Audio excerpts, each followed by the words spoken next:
All right, here we are. We are wrapping up the gingerbread project. There are just a couple of hours left, and I just wanted to show how I'm boxing up these gingerbread boxes for safe travel. These are headed to Michigan to a warehouse and then distributed again nationwide. So really important when you're packaging cookies to have a buffer on the bottom using a sturdy box, as you can see.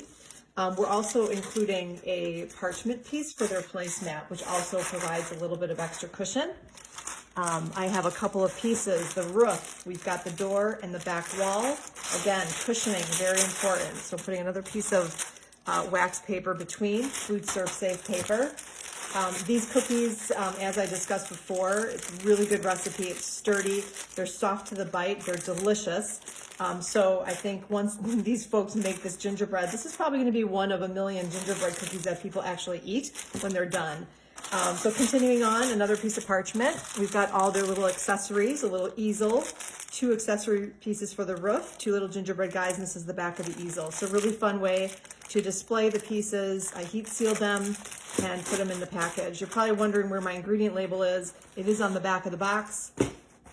We also do a custom cover. Again, one more piece of parchment. I'm going to take a paintbrush. We have thick white for the structure and also detailing. Makes for great snow. So that's the most frosting they're going to receive. And then they've got 3 other frosting colors. Very, very generous.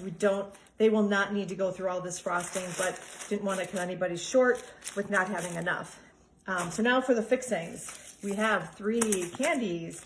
We have marshmallows, sugar with sprinkles, red hots, and some pieces of airheads, which make for a great awning or accent to the roof. We are also including a couple of edible prints so they can detail that house, which makes it custom.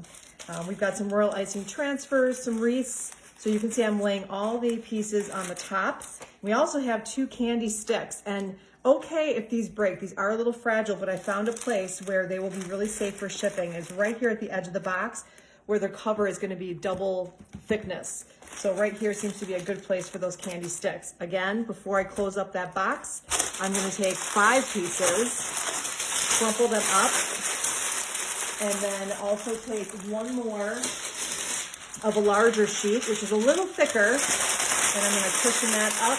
I'm not pushing very hard. You just want it to puff. And again, this is a thick box, so you've got lots of protection there.